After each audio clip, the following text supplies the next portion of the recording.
Selain pemeriksaan dengan mekanisme klarifikasi, juga terdapat pemeriksaan secara terbuka yang dilakukan terhadap temuan dan laporan dugaan pelanggaran administratif. Video ini akan menjelaskan proses pemeriksaan secara terbuka oleh Bawaslu. Pemeriksaan secara terbuka atau dikenal juga dengan sidang pemeriksaan dilakukan hanya terhadap temuan atau laporan dugaan pelanggaran administratif yang disampaikan kepada Bawaslu, Bawaslu Provinsi, atau Bawaslu Kabupaten Kota. Hal ini diatur dalam pasal 461 ayat 3 Undang-Undang Pemilu. Pemeriksaan secara terbuka dilaksanakan oleh ketua dan anggota Bawaslu yang bertindak sebagai majelis pemeriksa dengan dibantu oleh sekretaris pemeriksa dan asisten pemeriksa. Pemeriksaan dugaan pelanggaran administratif pemilu dilakukan dalam beberapa tahapan. Pertama, pembacaan laporan pelapor atau temuan penemu. Kedua, pembacaan jawaban terlapor. Ketiga, pembuktian. Keempat, penyampaian kesimpulan. Dan terakhir adalah pembacaan putusan. Sidang pemeriksaan dipimpin paling sedikit oleh 2 orang majelis pemeriksa yang bertindak sebagai ketua majelis dan anggota majelis. Sidang pemeriksaan juga dapat dilaksanakan secara online dengan keadaan tertentu, seperti terdapat masalah geografis yang membuat salah satu pihak tidak dapat hadir secara langsung, faktor keamanan, ketersediaan sarana dan prasarana, dan juga terdapat bencana alam atau bencana non-alam. Langkah pertama yang dilakukan sebelum sidang pemeriksaan adalah penyampaian surat pemberitahuan jadwal sidang pemeriksaan secara tertulis kepada pelapor atau penemu dan terlapor paling lambat 1 hari sebelum jadwal sidang pemeriksaan. Surat pemberitahuan yang disampaikan kepada terlapor harus dilempiri dengan formulir laporan atau temuan tanpa bukti-bukti. Surat pemberitahuan disampaikan secara langsung atau dapat melalui media telekomunikasi. Sekretariat Bawaslu bersama sekretaris pemeriksa bertugas untuk mempersiapkan pelaksanaan sidang pemeriksaan. Sekretaris pemeriksa memastikan kesiapan ruangan sidang pemeriksaan dan sarana pendukung 45 menit sebelum dilaksanakannya pemeriksaan. Sekretaris pemeriksa juga memastikan kehadiran dan memeriksa identitas para pihak serta bukti yang akan dihadirkan dalam sidang pemeriksaan. Sekretaris pemeriksa juga memastikan kehadiran dan memeriksa identitas para pihak serta bukti yang akan dihadirkan dalam sidang pemeriksaan. Dalam sidang pemeriksaan, pelapor dan terlapor dapat diwakili oleh kuasa hukum berdasarkan surat kuasa khusus dan ditunjukkan kepada majelis melalui sekretaris pemeriksa.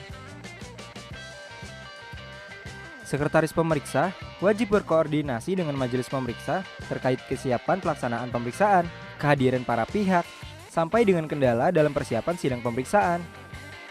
Setelah memastikan kesiapan pelaksanaan sidang pemeriksaan, sekretaris pemeriksa membacakan tata tertib persidangan yang didengar oleh para pihak. Namun jika terdapat pihak yang tidak hadir pada saat panggilan sidang pertama dan kedua, maka majelis pemeriksa tetap melanjutkan sidang pemeriksaan. Agenda sidang pertama adalah pembacaan laporan atau temuan oleh pelapor atau penemu. Sebelum laporan atau temuan dibacakan, pelapor atau penemu dapat mengajukan perbaikan materi laporan atau temuannya sebanyak 1 kali. Setelah laporan dibacakan, majelis pemeriksa mempersilahkan terlapor untuk menyampaikan jawabannya. Jawaban terlapor disampaikan dalam sidang pemeriksaan sebanyak 3 rangkap. Jawaban terlapor dibuat berdasarkan formulir jawaban sebagaimana yang telah diatur dalam lampiran peraturan Bawaslu penyelesaian pelanggaran administratif pemilu. Bukti yang berupa surat disampaikan sebanyak 1 rangkap dan bukti yang berupa dokumen elektronik disampaikan melalui penyimpanan data elektronik seperti flash disk atau hard disk eksternal. Jawaban terlapor yang telah dibacakan dapat dilakukan perbaikan hanya sebatas pada kekeliruan penulisan. Sidang pemeriksaan berikutnya dilanjutkan dengan agenda pembuktian. Agenda pembuktian berisi pemeriksaan atas keterangan saksi, ahli, atau lembaga terkait, pemanggilan pihak terkait untuk didengar keterangannya, dan pengesahan bukti-bukti. Dalam pembuktian atas laporan atau temuan yang disampaikan, majelis pemeriksa dapat melaksanakan pemeriksaan setempat terhadap bukti yang tidak dapat dihadirkan ke ruangan sidang pemeriksaan. Setelah agenda pembuktian dilaksanakan, majelis pemeriksa menyampaikan kepada pelapor dan terlapor untuk dapat menyampaikan kesimpulan secara tertulis melalui sekretaris pemeriksa sesuai waktu yang telah ditentukan oleh majelis pemeriksa atau disampaikan secara lisan setelah pembuktian selesai dilakukan. Pembacaan putusan. Ini adalah tahapan terakhir dalam sidang pemeriksaan. Dalam memutuskan temuan atau laporan dugaan pelanggaran administratif pemilu, ketua dan anggota Bawaslu mempertimbangkan paling sedikit 2 alat bukti. Putusan dibacakan paling lambat pada hari terakhir waktu penanganan secara terbuka untuk umum. Khusus bagi Majelis Pemeriksa Bawaslu Provinsi dan Bawaslu Kabupaten Kota, setelah pembacaan putusan Majelis Pemeriksa, menyampaikan bahwa para pihak memiliki hak untuk menyampaikan koreksi atau putusan kepada Bawaslu RI paling lambat 3 hari sejak putusan dibacakan. Salinan putusan disampaikan kepada para pihak paling lama 1 hari setelah putusan dibacakan melalui Sekretaris Pemeriksa. Salinan putusan juga dimuat dalam sigap lapor dan laman resmi Bawaslu RI, Bawaslu Provinsi, atau Bawaslu Kabupaten Kota. Status penyelesaian pelanggaran administratif pemilu juga turut dipublikasikan melalui laman resmi Bawaslu RI, Bawaslu Provinsi, atau Bawaslu Kabupaten Kota. Dalam pola penyelesaian pelanggaran administratif pemilu juga terdapat pola pemeriksaan dengan acara cepat.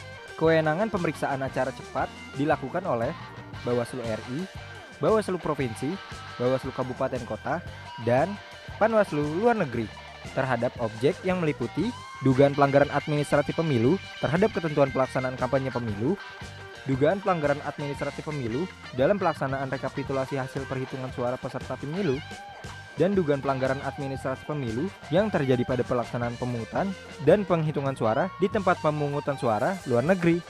Pemeriksaan acara cepat dapat dilaksanakan dengan syarat peristiwa yang ditemukan atau dilaporkan pada saat anggota Bawaslu melaksanakan tugas pengawasan di tempat kejadian peristiwa. Pemeriksaan acara cepat diselesaikan dan diputuskan pada hari yang sama saat peristiwa ditemukan atau dilaporkan. Putusan hasil pemeriksaan acara cepat dituangkan ke dalam formulir putusan acara cepat sebagaimana yang diatur dalam peraturan Bawaslu tentang penyelesaian pelanggaran administratif pemilu. Salah satu kewenangan Bawaslu Republik Indonesia dalam Undang-Undang Pemilu ialah mengkoreksi putusan dan rekomendasi Bawaslu Provinsi dan Bawaslu Kabupaten Kota. Selain itu, Bawaslu Provinsi juga memiliki kewenangan mengoreksi rekomendasi Bawaslu Kabupaten Kota setelah mendapatkan pertimbangan Bawaslu. Lalu, bagaimana ya permintaan koreksi terhadap rekomendasi dan putusan? Pelapor atau terlapor menyampaikan permintaan koreksi secara tertulis paling lama 3 hari setelah rekomendasi atau putusan dikeluarkan. Pemeriksaan terhadap dokumen permintaan koreksi dilakukan paling lambat 7 hari setelah permintaan koreksi diterima oleh Bawaslu atau Bawaslu Provinsi. Bawaslu Provinsi dalam melakukan pemeriksaan permintaan koreksi dan rekomendasi wajib untuk meminta pertimbangan Bawaslu. Permintaan koreksi dapat diajukan terhadap 1. Rekomendasi pelanggaran kode etik penyelenggara pemilu, 2. Rekomendasi dugaan pelanggaran peraturan perundang-undangan lainnya, 3. Putusan Bawaslu Provinsi dan Kabupaten Kota. Hasil pemeriksaan dari permintaan koreksi rekomendasi dapat berupa 1. Menguatkan rekomendasi Bawaslu Provinsi atau Bawaslu Kabupaten Kota, 2. Mengoreksi rekomendasi Bawaslu Provinsi atau Bawaslu Kabupaten Kota dan mengeluarkan surat rekomendasi yang baru. Sedangkan putusan koreksi oleh Bawaslu atas putusan Bawaslu Provinsi atau Bawaslu Kabupaten Kota dapat berupa 1. Menerima permintaan koreksi, 2. Menolak permintaan koreksi, 3. Permintaan koreksi tidak dapat diterima. Dalam hal terdapat permintaan koreksi, maka pelaksanaan putusan Bawaslu Provinsi atau Bawaslu Kabupaten Kota yang menjadi objek koreksi ditunda sampai diterbitkannya putusan koreksi oleh Bawaslu. Demikianlah video ini kami tampilkan. Terima kasih.